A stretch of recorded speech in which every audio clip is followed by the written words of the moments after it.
నమస్తే, నేను మీ జనం టీవీ శంకర్. స్థానిక సంస్థల ఎన్నికల్లో పోటీ చేసేటువంటి అభ్యర్థులకు ఎట్లాంటి అర్హతలు ఉండాలి, ఎలాంటి అనర్హత ఉంటే ఈ స్థానిక సంస్థల ఎన్నికలకు పోటీకి అనర్హుడు అనేటువంటి విషయాన్ని చాలా క్లియర్ కట్గా మీ ముందుకు తీసుకొస్తా. అది నేను చెప్పేది కాదు, రాష్ట్ర ఎన్నికల కమిషన్ చెప్తున్నటువంటి మాట. ఇక అందరికి కామన్, 21 సంవత్సరాలు నిండి ఉండిన వారు మాత్రమే ఈ ఎన్నికల్లో పోటీ చేయాల్సినటువంటి అర్హత కలిగి ఉంటారు. 21 సంవత్సరం లోపు ఉంటే పోటీకి అనర్హులు. పోటీ చేసే గ్రామం ఆ ప్రాదేశిక నియోజకవర్గంలో ఉండాలి. ఉదాహరణ, ఎంపీటీసీగా పోటీ చేస్తున్నాం, ఆ ఎంపీటీసీ పరిధిలో నీ యొక్క గ్రామం ఉండాలి, పోటీ చేసేటువంటి అభ్యర్థి యొక్క గ్రామం. అట్లాగే జెడ్పీటీసీగా పోటీ చేస్తున్నాం, ఆ ప్రాదేశిక నియోజకవర్గంలో ఖచ్చితంగా ఆయన గ్రామం ఉండాలి. అట్లయితేనే అర్హత ఉన్నట్టు, లేకపోతే లేనట్టు. జెడ్పీటీసీ, ఎంపీటీసీ, వార్డు సభ్యుడు, సర్పంచ్ వీళ్లకు రాష్ట్ర ఎన్నికల సంఘం కొన్ని నియమ నిబంధనలు విధించింది.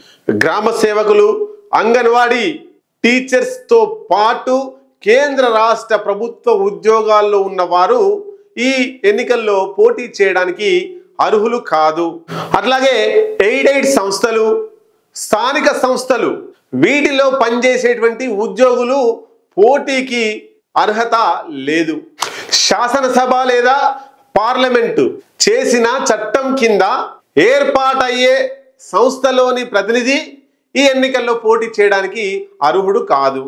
సింగరేణి, ఆర్టీసీ వీటిలో మేనేజింగ్ ఏజెంట్, మేనేజర్ లేదా సెక్రటరీ హోదాలో పనిచేసేవారు కాకుండా ఇతర ఉద్యోగులు పోటీ చేయడానికి అర్హులు.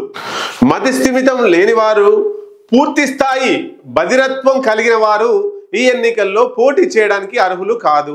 మత సంబంధమైన సంస్థల చైర్మన్లు, సభ్యులు వీళ్ళు కూడా ఈ స్థానిక సంస్థల ఎన్నికల్లో పోటీకి అనర్హులు.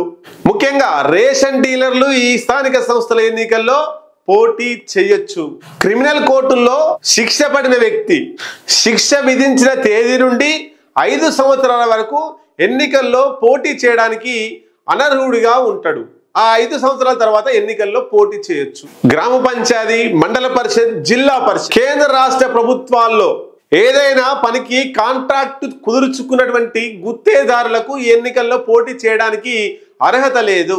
అట్లాగే 3 పిల్లల నిబంధన ఉంటే ఆంధ్రప్రదేశ్లో ఆ చట్టాన్ని తీసేసిరు. 3 పిల్లలున్నా కూడా స్థానిక సంస్థల ఎన్నికల్లో పోటీ చేయొచ్చు. కానీ అది తెలంగాణలో ఎత్తివేయబడలేదు. 3 పిల్లలు ఉంటే తెలంగాణ రాష్ట్రంలో స్థానిక ఎన్నికల్లో పోటీ చేయడానికి వారు అనర్హులుగానే నేటికి పరిగణింపబడుతున్నారు. అయితే 1995 తర్వాత 3 పిల్లలు జన్మిస్తే ఖచ్చితంగా వాళ్ళు పోటీకి అనర్హులు. 1995కు ముందు ఒక్క పిల్లోడు ఉండి 90 తర్వాత 2 కవలలు జన్మిస్తే వాళ్ళు అర్హులే. ఒకే కాన్పులో 90 తర్వాత 3 పిల్లలు జన్మించిన అర్హులే. ఇట్లా కొన్ని నిబంధనలు పెట్టింది. అట్లాగే మరి స్థానిక సంస్థల ఎన్నికల్లో ఒక సర్పంచ్, ఒక ఎంపీటీసీ ఎంత మేరకు ఖర్చు పెట్టాలనేటువంటి అంశాన్ని కూడా చాలా క్లియర్ కట్గా ఈ ఎన్నికల కమిషన్ చెప్తుంది. జెడ్పీటీసీ జిల్లా పరిషత్ టెరిటోరియల్ కౌన్సిల్గా పోటీ చేసే అభ్యర్థి 4 లక్షలకు మించి ఖర్చు పెట్టరాదు. ఎంపీటీసీ మండల్ పరిషత్ టెరిటోరియల్ కౌన్సిల్ 1.5 లక్షల కంటే ఎక్కువ 1 రూపాయి కూడా ఖర్చు పెట్టరాదు. ఇంకా సర్పంచ్ల దగ్గరికి వస్తే 5,000 జనాభా కంటే ఎక్కువ ఉంటే ఆ సర్పంచ్ అభ్యర్థి 2.5 లక్షల రూపాయలు తన ఎన్నికల ఖర్చు కోసం పెట్టుకోవచ్చు. జనాభా 5,000 మంది కంటే జనాభా తక్కువగా ఉంటే 1.5 లక్షల మాత్రమే ఖర్చు పెట్టాలి. వార్డు సభ్యుడైతే 5,000 జనాభా పైగా ఉంటే 50,000 ఖర్చు పెట్టాలి. అదే 5,000 జనాభా లోపు తక్కువగా ఉంటే 30,000 మాత్రమే ఖర్చు పెట్టాలి. ఇది ఎన్నికల నిబంధన. ఇక ఈ వీడియో ఎవరికి షేర్ చేయాలో మీకు తెలుసు. దయచేసి లైక్ చేయండి, షేర్ చేయండి. మీ విలువైనటువంటి అభిప్రాయాన్ని కామెంట్ రూపంలో తెలియజేయండి. స్థానిక సంస్థల ఎన్నికల అప్డేట్స్ కోసం